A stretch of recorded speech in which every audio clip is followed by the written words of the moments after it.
Hello everyone, in this video I'll be showing you a WIZDRUID build guide, which is a wizard multi-class with a druid in Baldur's Gate 3. Now, this is actually a really good class. There's so much synergy between them, but we're going to start with one level in the wizard, and we're going to go a lot of levels into the druid because the druid gives us a lot of benefit and also wild shape. So, starting off with the wizard, we actually want to be taking higher in our wisdom stat, but I'll be getting into all of that here. So, as for cantrips, I think that Shocking Grasp is an essential one because this gives you advantage on creatures with metal armor, but the target can't use reaction. So this is nice if you need to grab someone and run away so you don't get hit with a reaction.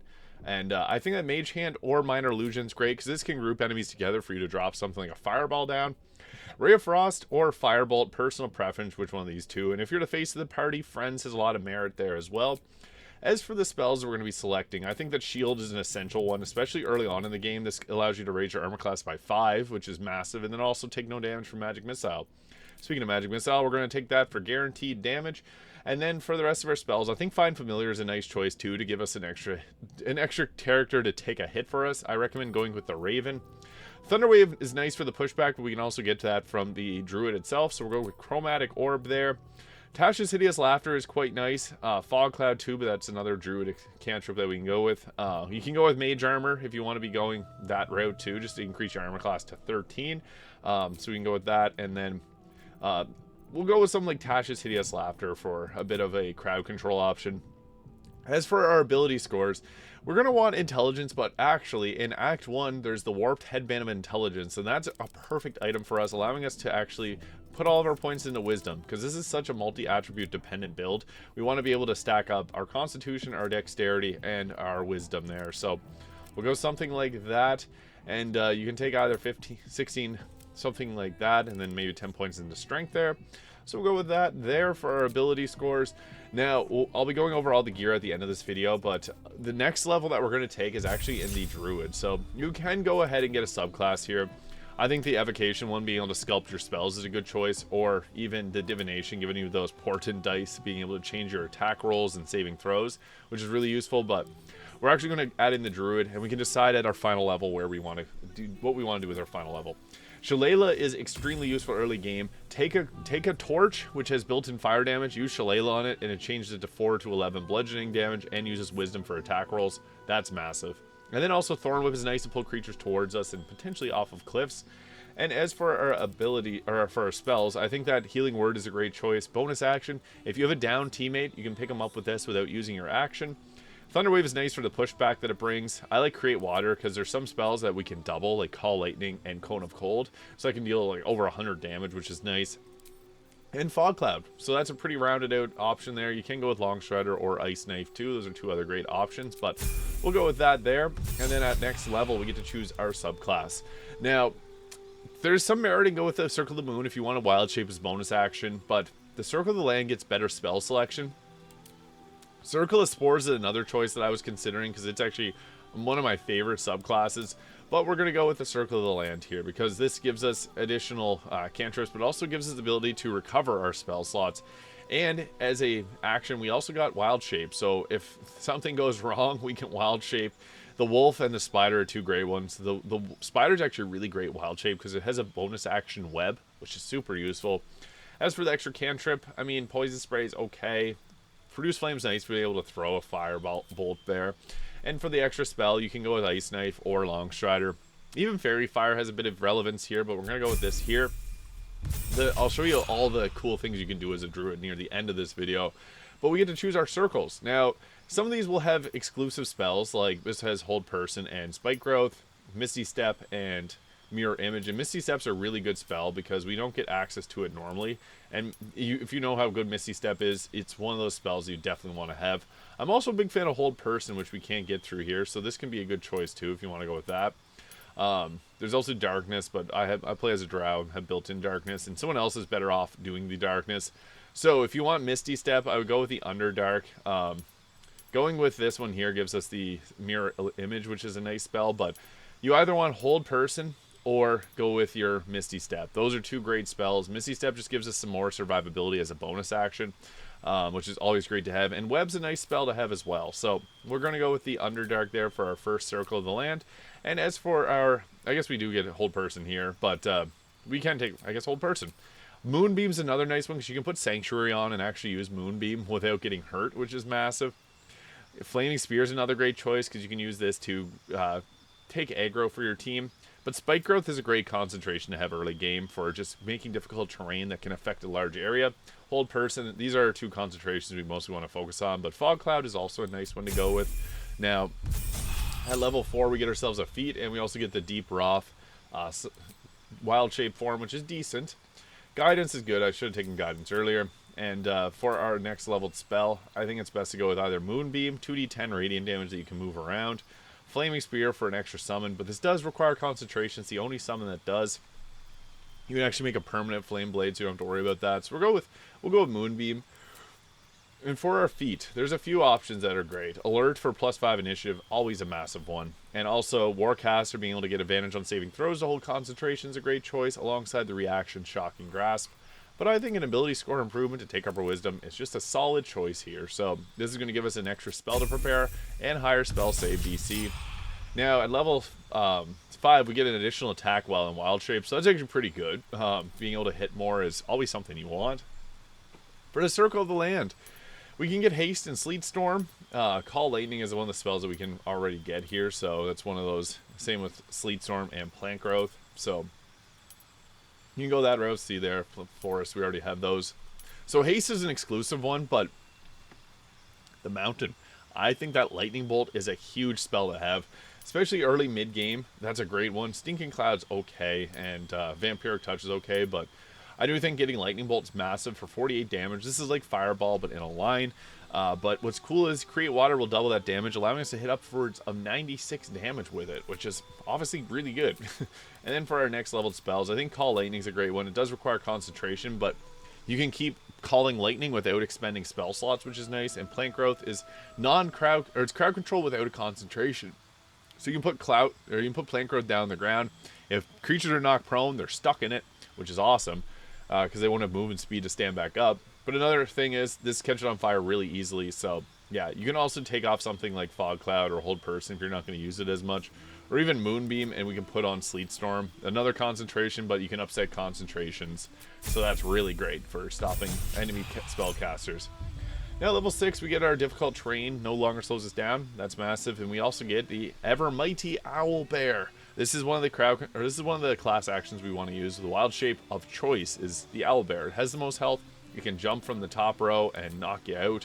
It's great. And then for, I guess, our next leveled spell, we can go with, again, Moonbeam or Ice Knife, whatever one of those you want to use. Then our next Circle of the Land, we actually get some really great choices once we get up higher in levels. So we can get Conjure Minor Elemental and Ice Beam there. Or we always want to take for our spell the Woodland Being, so we'll go with that. And Minor Elementals are great. And then we also get Ice Storm and Wall of Fire, which are two really good spells, but Confusion's a nice one we can get exclusive there. Grasping Vine's actually pretty decent. They changed it so it's now a bonus action, which is really nice. Of all the ones that are here, like Greater Invisibility can be somewhat useful. If you want to just select some different spells, you can go with the Circle of the Arctic there to give us Minor Elemental and Ice Storm. And then for our spells, we can select something different. But even just going with like a Blight if you want to get necrotic damage. But plants are oddly resistant to necrotic damage, so it's not as good as it seems. So something like the Arctic can be really good to give us Ice Storm, Minor Elemental, freeing us up to take Grasping Vine. Bonus action, pulls enemies towards it. And Firewall is another great spell too, so you can take off one of the prior concentrations and put on Firewall if you'd like to, just for extra damage, and then on our next level we can take a different spell. At level 8, we get ourselves a feat as well, so that's pretty nice, giving ourselves another power spike. Confusion's also a nice concentration. You can confuse a group of enemies. It's like Fireball, but for crowd control. It's great. I really like it. We can even go back and add in like Moonbeam, or I think Confusion works well here though. And for our next feat, there's a few options we can go with. Like again, Warcaster is a good choice, and Alert's always nice for the increased initiative, but I want to take the Wisdom up to 20 because that's our main spell casting stat, and a lot of Wisdom saves in this game, so having a higher Wisdom always helps out there. Now, as for our Circle of Land, there's a really great one here with the Cone of Cold. The Arctic, this is the only way to get Cone of Cold as a Druid, unless you scribe it from a Wizard Scroll, but this will use our Wisdom stat of 20 instead of our Intelligence, which is 6 or 17 from the Circlet. And we can also go with, like, some really great options here, but by and far, getting Cone of Cold is huge. So What makes it so good? 88 of cold damage, and that can be doubled for 128 damage, which is just amazing. So we're going to go with that there. And then for our next level spell, I think Conjure Elemental's great. All the elementals are awesome. Insect Plague, another concentration, but it does piercing damage, so if you summon the Ballast Armor, that can be increased too, and that's a really great choice, but you can go with any of the other spells there. Now, level 10, we get ourselves the additional attack in Wild Shape form, which is awesome, and we also can't be charmed or frightened by elementals and Fae, and can't be diseased or poisoned, so woohoo!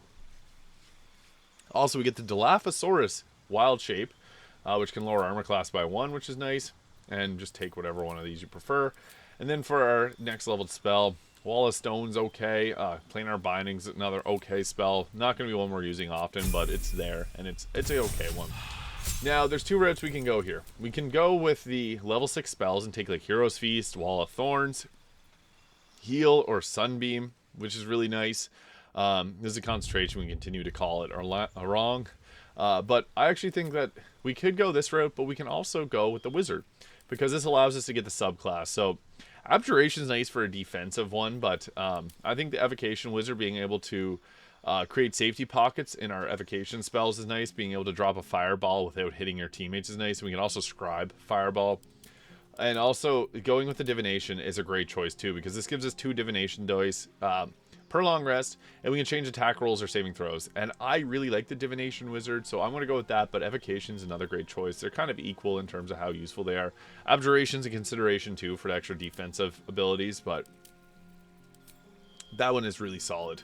And then for our next level spells, we'll go with maybe Grease and False Life, and then we can only really prepare one right now, so we'll keep Shield on, but we'll be able to switch that out in just a minute here. So another thing is the Wizard with the Circlet of Intelligence allows us to prepare upwards of 5 spells here. So we can get our Find Familiar, Magic Missile. If you want to use Mage Armor, you can go that route too. But we can also learn from scrolls. So we can get ourselves any of the other spells that we previously wanted. And like things like Fireball, we can learn that. Globe of Invulnerability, this gives us a level 6 spell, which is nice. If you don't want to use your level 6 spell slot on the Major Elemental, you get Cone of Cold if you previously didn't already have it. Circle of Death's a nice choice. Scorch and Ray is good early game, or good damage as well.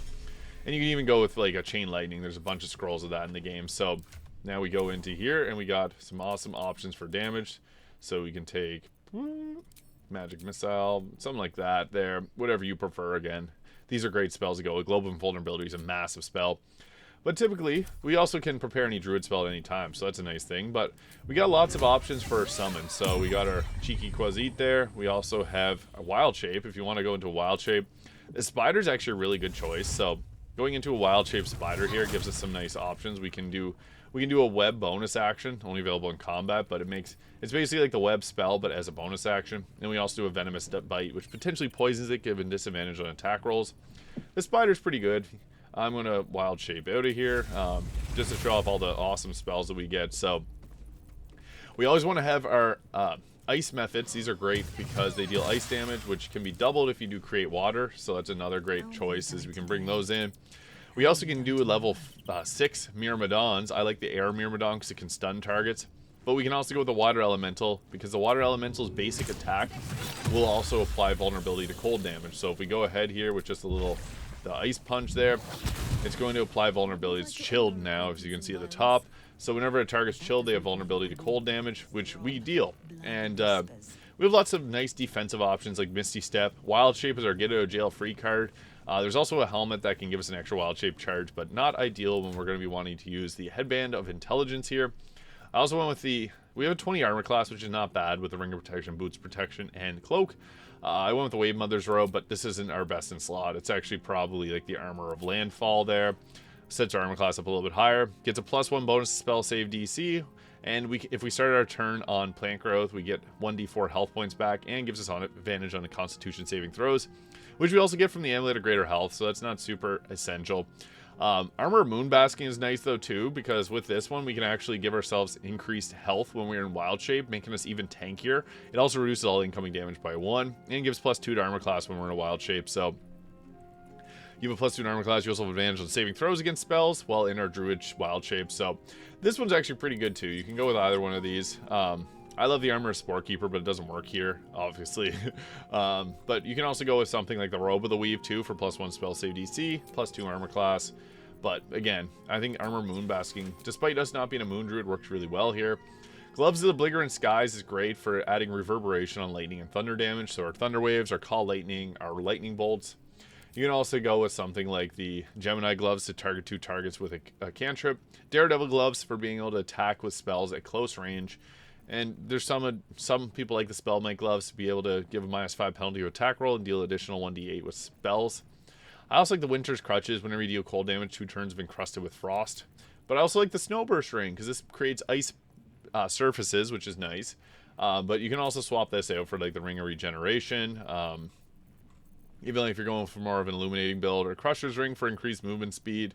There's a few different great options here. Even the Crypt Lord Ring for a Create Undead spell to give ourselves even further summons is a good choice. So we can go with that. I guess I'll put the Cold Burst Ring on because it's a really fun one to use. Now, typically what we want to be doing in combat is set up with Create Water. This will also show off any invisible people, so you can go and hit everyone with our nice good old Create Water. Now they take double damage from Cone of Cold, and then poof, we can hit them all with a Cone of Cold, and it creates a bunch of ice surfaces. And then we can hit them again with another Cone of Cold, and it deals a ton of damage. We're able to take out most people there. And then we can even do like oh yeah, pretty much everyone got wiped out by that. And then we can hit a nice Ice Storm here too for another great damaging spell. Took out Shadowheart's almost taken out there. And then even just like a Call Lightning can give you an option for us being able to cast spells. So we're going to take her out there. Boom. And then we can take out Minsk. Minsk has some armor that makes some resistance, some extra damage types here. So yeah, just a couple spells. We took out our entire team and froze Will. So that's pretty good. And we also have our ice methods here to do some dirty work for us alongside the water elemental. And we also have, I guess I killed, I don't know, Quazit's right there. So we can use our Quazit too. Also, I didn't even mention the woodland being is huge because it's a summon that will do plant growth for us. So this helps with our concentration. So you can set that up and might actually cause a fight. But we also have the Fallen Lover, which gives us another summon, which is awesome. So with that, we can then do our spike growth. I'm going to do it right. Oh, it might actually hit him. Oh, it didn't even start a fight. Oh, it did now. He might run away. I want to show it off against him. So yeah, there's my turn. So with our Wild Shape, that's our get out of jail free card. We also have Scorching Ray for damage. Lightning Bolt's a great damage choice too, so you can go that route. And then you can hit my own thing there. Mizora did counterspell, of course she did. So that didn't let me go off on there, but then we can also bonus action Misty Step if you need to get out of things, so you can kind of use this if you don't have the Wild Shape to transform with. So there is that, and then we got ourselves all of our summons, which do a good amount of extra damage. So he's gonna take it out. I knew it. But there it is. That is a WIZDRUID build guide in Baldur's Gate 3. If you found this video useful, please hit the subscribe button below. Thank you so much for watching, and I'll see you all in the next video.